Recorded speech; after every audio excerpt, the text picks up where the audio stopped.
त्यांनी परमनंट सहकार क्षेत्रात ना त्यांचं डायरेक्टरशिप रद्द केली पाहिजे. आणि त्यांनी काय केलं 2017ला 18ला तो वेस्टर्न इनफूडचा डायरेक्टर होता विवेक वळसे पाटील. ऍक्च्युअली सहकार खातं काय सांगतं की ज्या संस्थेत जो डायरेक्टर आहे त्याला कर्ज देता येत नाही. त्यांनी काय केलं आंध्र बँकेला फक्त सबसिडी मिळवण्यासाठी आंध्र बँकेत लोन तयार केलं. सबसिडी मिळाल्यानंतर यांनी ओटीएस करून शरद बँकेत आले. परंतु बंटी पाटील वेस्टर्न इनफूडचा डायरेक्टर होता, मग त्यांनी त्याला शरद बँकेत लोन दिलं त्या कंपनीला. हे त्यांनी 3 वर्ष उपभोग घेतला. नंतर त्यांच्या ऑडिटमध्ये त्यांना लक्षात आलं की आपण बंटी पाटलाला जे लोन दिलंय तर तो इकडे पण डायरेक्टर तिकडे पण डायरेक्टर, माझ्याकडे प्रूफ आहे. ह्याच्यात त्यांनी ते कळल्यानंतर त्यांनी ऑनलाईन 2020 रोजी रिटायरमेंट घेतली 2021 तारखेला 2021ला.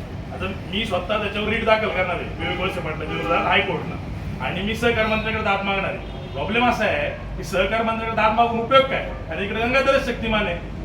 म्हणजे इकडे कोण आहे शरद बँकेचा वळसे पाटील, सहकार मंत्री कोण आहे वळसे पाटील आहे. हे काय करणार आहे? आणि हे आपल्याला भिंग लावतात. अनिकेत खालकर जर कर्ज घ्यायला गेला त्याचे अख्खे डॉक्युमेंट चेक करा, याचं सगळं चेक करा. यांचे कॉन्ट्रॅक्टर यांना कुणालाच नाहीये. मला सांगा बँकेचा शेड्यूल रेशो का कमी झाला? शेड्यूल रेशो म्हणजे काय? तुमच्या ठेवी किती, त्या ठेवीच्या अगेन्स्ट तुम्ही लोन दिलं किती, आणि तुमचा एनपीए. आता मला एक सांगा, वेस्टर्न इनफूडने त्यांचं तुम्ही जर एनपीए नेलं त्यांचं शेड्यूल रेशो सुधारणारच नाही कधीच आयुष्यात. ह्यांचेच लोक आहेत, ह्यांचेच कर्ज हे झालेले आहेत, थकलेले आहेत. परत हे कारण देतात आपल्याला आणि आपल्याला कारण तुम्ही सांगतात की शेड्यूल रेशो कमी झाला. आता 70च्या आतमध्ये शेड्यूल रेशो आल्यानंतर हे लोन वाटू शकत नाही. परंतु लोन का नाही वाटू शकत? कारण की ह्यांचे जे बगल बच्चे आहेत त्यांचे लोन थकीत आहेत. मला एक सांगा, ह्यांना ओटीएस करायचं होतं ना, माझं एक म्हणणं आहे, ह्यांना ओटीएस करायचं होतं ना तर तुम्ही पुणे जिल्हा बँकेत करायचं ना, फार मोठी बँक आहे. तुम्ही शरद बँक का बुडवायला निघाले? बरं, यांनी नंतर ते सगळं सेटल करून त्यांनी 5 कोटी रुपये त्यांनी सेटल केले. हे 3 वर्ष यांनी आपल्याला हे नाही दिलं, डिव्हिडंड नाही दिला. तो का नाही दिला? त्यांनी ना जर खरंच हे जर म्हणतात ना खानदानी असतील ना, त्यांनी माझ्यापेक्षा एका प्रश्नाचं उत्तर द्यावं. आरबीआयनी ह्यांना डिव्हिडंड देण्यास मनाई केली, कारण की यांचं एनपीए एवढं वाढलेलं आहे की यांना डिव्हिडंड द्यायला मनाई आहे. आणि जर यांच्याकडे उत्तर असेल तर यांनी आरबीआयचं लेटर आहे ना डायरेक्ट पब्लिश करावं की आम्हाला डिव्हिडंड द्यायला आरबीआयने परमिशन दिली. सोपी प्रश्नाची उत्तर आहेत. यांनी दरवेळेस कुणीतरी उठायचं, त्याला लोन द्यायचं, तो त्यांच्या मर्जीतला पाहिजे, बाकीच्यांना त्रास द्यायचा. या गोष्टी आता बास करावं. आणि मी एक सांगतो, देवेंद्र शेठवर काय माझा कुणावर राग नाहीये. देवेंद्र शेठनी बँक चांगली चालवलेली आहे. त्यांना जर चांगली चालवायची असेल तर पहिल्यांदा या बंटी पाटलाला ब्लॉक लिस्ट करा म्हणायची.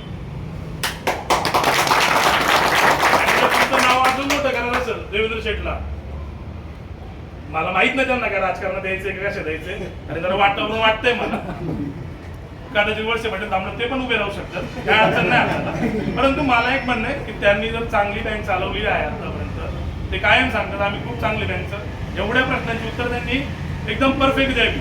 आणि आमच्याकडे पुरावे आहेत, माझ्याकडे स्वतः पुरावे आहेत. माझ्या भावाला मर्सिडीज गाडी घ्यायची होती, त्या गाडीची किंमत होती 75 लाख रुपये. चेअरमनच्या अगोदर मी त्यांच्या विरोधात, चेअरमन आत्ता विरोधात, तर त्या काळात मी त्यांच्या विरोधात होतो. तर चेअरमन साहेब 75 लाख रुपयाची गाडी होती, आम्ही 40 लाख रुपये त्याचे 1/4 भरायला लागलो. ऍक्च्युली 1/4 20 लाख रुपये होती. तर त्यांनी आमचं प्रकरण रिजेक्ट केलं. आता रिजेक्ट केल्यानंतर माझं नातं माहितीच आहे तुम्हाला. मी सन्माननीय साहेबांच्या एका माणसाला विचारलं की म्हणले का केलं, म्हणले बंटी पाटलांच्या मनात नव्हतं म्हणून कर्ज नाही द्यायचं. बंटी पाटलाची का वडिलांची बँक आहे का? नाही ना. बंटी पाटीलांनी ना स्वतः किती कर्ज घेतले, किती फेडले, कोणत्या ठेकेदाराच्या नावावर किती कर्ज घेतले, सगळी लिस्ट आहे माझ्याकडे. मी याचं रीट दाखल करतोय, मी सहकार मंत्र्याकडे करतोय, मी हायकोर्टला पण करतोय. ठीक आहे ना, त्यावेळेस हे उत्तर देतील. बरं, कोण काय सत्तेचा ताम्रपट्टा घेऊन आलं नाही, काही आयुष्यभर सहकार मंत्री राहणार आहेत किंवा हे आयुष्यभर आमदार राहणार आहेत असं कोण? त्यामुळे सत्तेचा ताम्रपट्टा कोण घेऊन नाही आलं, त्याचा माज कोणी करू नये आंबेगाव तालुक्यात. आणि हे जे गुंड वगैरे आणलेत ना, हे त्यांनी थोडं शांत करावं. तसे तर मग आंबेगाव तालुक्याने जर ठरवलं तर ते तिकडे जाऊन पण दिले नसते. पण ही आपली संस्कृती नाहीये, ही आपली संस्कृती नाहीये. आता वळसे पाटलांना काय, मला तर वळसे पाटलांकडनं आजपर्यंत ही अपेक्षा नव्हती. वळसे पाटील सगळ्यांना सांगायचे थोडं धीराने जरा शांत झाला. आता त्यांना सांगायची वेळ आलेली की तुम्ही थोडं शांत झाला, पडणारे तुम्ही बसवायला शिका. कारण की कसं असतं, वेळ सगळ्याचं उत्तर चांगलं देतं आणि हे त्यांचं उत्तर द्यायच्यात तर वेळ आलेली आहे. मी कुठं काही राजकारणात नाही, त्यामुळे मी कारखान्यावर गेलो नाही. फक्त मला शरद बँकेवर तर बोलायचं होतं. त्यांनी आता येऊन दिलं. मला काही कुठली नोटीस नाही, काय नाही, काय नाही. आणि प्रश्न विचारायचा अधिकार सगळ्यांवर आहे. त्यांनी आपल्यावर गुन्हे दाखल केल्यानंतर आपल्या पण हातात खूप काही जे की आपण डॉक्युमेंटली त्यांच्यावर दाखल करू शकतो. त्यामुळं मी सगळ्या गोष्टी त्यांनी पण समजून घ्याव्यात आणि प्रत्येकाला बोलायचा अधिकार द्यावा. आज पण त्यांचा प्लॅनिंग तोच होता. त्यांनी आता नोटीस दिला. त्या नोटीसनंतर म्हणजे एक ऐन टायमाचे विषय असतात. चेअरमन साहेब त्यांचं काय ठरलं की ऐन टायमाच्या विषयात गदारोळ करून टाकायचा. ऐन टायमाच्या विषयात ठीक आहे, तो एक नियम आहे, मी मान्य करतो. तुम्ही मेलवर प्रश्न पाठवले पाहिजे. कारण का तर मेलवर प्रश्न आल्यानंतर ते त्याचं उत्तर तयार करतील. ठीक आहे, चला काय मान्य नाही. पण ऐन वेळेचे जे विषय असतात त्याच्यात तर तुम्ही लोकांना बोलून दिलं पाहिजे. प्रश्न विचारायला आम्हाला अहवाल मला नाही भेटला, मला पण नाही भेटला. मी काल घरी माझ्या कमीत कमी 20-25 मित्रांना फोन करून विचारलं. माझ्या घरात आम्ही सगळे सदस्य सभासद, मी सगळ्यांना फोन करून विचारलं. आम्हाला 2 पानाचं ते लेटर आलेलं आहे. अहवाल काहीच नाही आला. ताळेबंद किती आहे, लोन कोणाला किती दिलेले आहे, तुमची NPA किती आहे, काहीच नाहीये त्याच्यात. आणि डिव्हिडंडची अपेक्षा तर सोडूनच द्या आता आपण सर. यांचं जोपर्यंत आता NPA यांनी केलं, NPA कंट्रोल करायला तुम्ही वेस्टर्न एअरपोर्ट मध्ये लावलं ना 4-5 कोटी रुपयाला बोच. पण ते ऍक्च्युअली तुमचं गंगाजळी अमाऊंट मध्येच गेली ना चेअरमन ती अमाऊंट. मग हे गंगाजळी अमाऊंट फक्त वळसे पाटलांसाठीच आहे का? बाकीच्या लोकांना तुम्ही पार त्यांच्या सोबत जे आहेत त्यांच्या फ्लॅटचे लिलाव काढले, ज्या तमाशे अडकलेले होते त्या बिचाराचे फ्लॅटचे पण लिलाव काढले. नंतर त्याला एक गाजर देऊन त्याने कर्ज भरलं, सगळ्या गोष्टी केल्या. ठीक आहे, तुम्ही त्यांच्या फ्लॅटचे त्या माणसांनी पण विचार केला पाहिजे, अरे माझ्या फ्लॅटचा निलाव काढला यांनी आणि स्वतःचे 5 कोटी माफ केले. ह्या विचार करण्याची गोष्ट आहे. मी काय कोण राजकारणी नाहीये, त्यामुळे मी थांबतो. नाव काय? अनिकेत खान. तुम्ही का आता आले होते इकडं? नाही, मी आलो. मला ऍक्च्युली या गोष्टी बोलायच्या होत्या. चेअरमन साहेब म्हणले तिथे गेल्यानंतर केस दाखल होतील. केस दाखल करायला काय आम्ही घाबरत नाही कोणा. मी तर घाबरत नाही. माझ्या आजोबांनी यांचं राजकारण केलेलं आहे. माझ्या आजोबांनी वसंतराव चिमणराव घालकरांनी यांना मनसरमध्ये यायला पण त्यांना माझ्या आजोबांनी भांडणे करून यांना मनसरमध्ये आणलंय. माझ्या आजोबांना वयाच्या 89 हे काय म्हणतात, आम्ही ज्येष्ठांचा सन्मान करतो. वळसे पाटलांनी डोळे टाकून माझ्यासोबत बोलावं, माझ्यासोबत बोलावं यांनी की ज्येष्ठांचा काय सन्मान करतात. हा, वळसे पाटलांनी वयाच्या 85व्या वर्षी माझ्या आजोबांना डायरेक्टर पद रद्द केलं, म्हणजे घेतलं नाही. मला चांगलं आठवतंय, मी पूजनला आलतो. मला सांगितलं की उद्या या फॉर्म भरायचा आहे आणि फॉर्म नंतर आलं नेहमीप्रमाणे डोळ्यात पाणी, आवाज खोल, झाले आपले साहेब झाले, अडचणीत आले, ते आपण मागवायचं. असला काय प्रकार नाही. माझ्या आजोबांना ज्यांनी त्यांचं राजकारण केलं, म्हणजे स्वर्गीय दत्तात्रय गोविंदराव वळसे पाटलांपासून माझ्या आजोबांनी त्यांच्या सोबत राहिले, लास्ट पर्यंत त्यांच्या सोबत होते. त्यांना वयाच्या उतरत्या काळात त्यांनी गावोगावी फिरायला लावलं. हे यांचं ज्येष्ठांचा सन्मान. कारण की का तर माझे आजोबा माझ्यासारखेच होते. त्यांना डायरेक्टर घेऊन त्यांना प्रश्न विचारलेच त्यांनी. त्यामुळं त्यांना फक्त ताटाखालीची मांजरं पाहिजे, त्यांना स्पष्ट बोलणारा माणूस नकोय. आणि ही त्यांची स्ट्रॅटेजी आहे, कायम स्ट्रॅटेजी आहे. त्यांनी काय सांगावं, अहो खूप आहे काढायला, इलेक्शन येऊ द्या, त्यांना प्रश्न उत्तर द्यायला ना एक CA आणि एक वकील ठेवायला. एवढं मी 100% सांगतो. माझ्याकडे 100 ते 200 प्रश्न रेडी आहेत आणि मी बोलतो, प्रूफने बोलतो. मी हवेत कधीच बोलत नाही. त्यांनी बंटी पाटलाच्या फक्त एवढंच उत्तर द्यावं, डायरेक्टर पद आणि वेस्टर्न इनपुट, त्याच्यावर आपण मग त्यांना 20 प्रश्न देऊ आणि त्यांनी काही करावं. त्यांनी सांगावं 2700 कोटीची बँक आहे. आम्हाला पण आपुलकी आहे. माझ्या आजोबांचा अकाउंट नंबर 5 नंबर होता, म्हणजे आम्ही पहिलं बँकेच्या स्थापनेपासून होतो ना. वसंतराव घालकरांचा अकाउंट नंबर 5 नंबर आहे. अजून पण बँकेत त्यांनी जाऊन चेक करावं. नंतर त्यांनी शिफ्ट केला असेल. पहिला साहेबांच्या वडिलांचा होता, माझ्यानंतर दुसरा तिसरा देवेंद्र शेट्टीच्या वडिलांचा होता. असे हे 5 लोकांनी बँकेच्या स्थापनेपासून सोबत आहेत. आणि हे काय आपल्याला शिकवतात, हा यांचे होते. हा मी 5 नंबर पाठते. ह्यांनी काय आपल्याला राजकारण शिकावं. त्यामुळं एकच प्रॉब्लेम आहे आता इथं प्रश्न विचारायचा.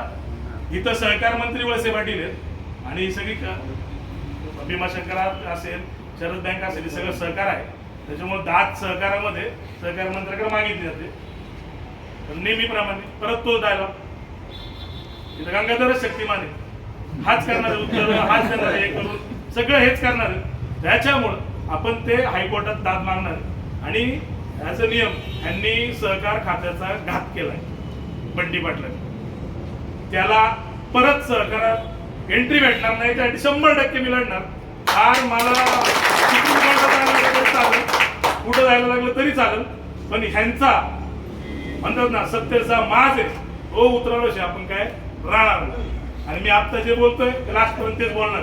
ह्यांनी पण माझ्यावर भरपूर केसेस दाखल केल्या. गृहमंत्री असताना गृहमंत्र्यांनी फक्त फायदा माझ्यावर हे केलेलं आहे. प्रयोग.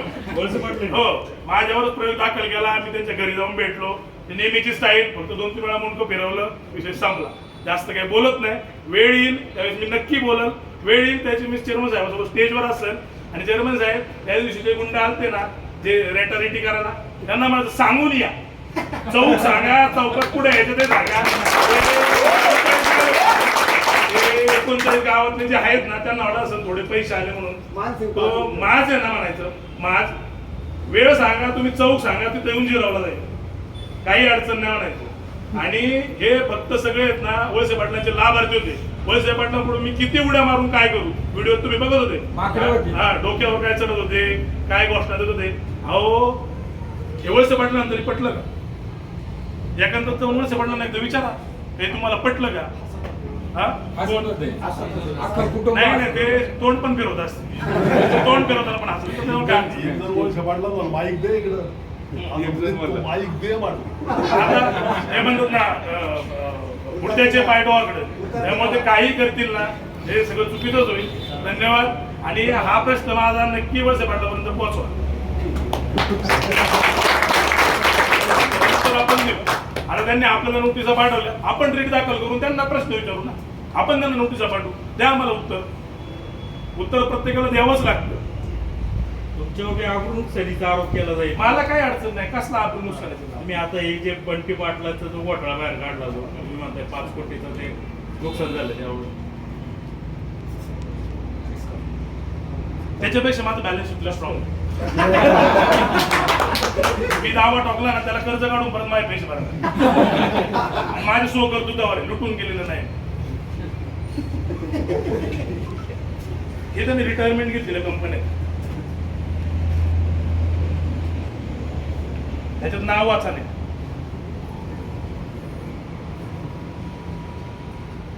हे रिटायरमेंट म्हणजे का previous company agrotech solution, DDK agriculture, Parag agro food for product, western hill product, Vipra developers, Technosoft skill development. आता याच्यात वेस्टर्न हिल फूड कोणती?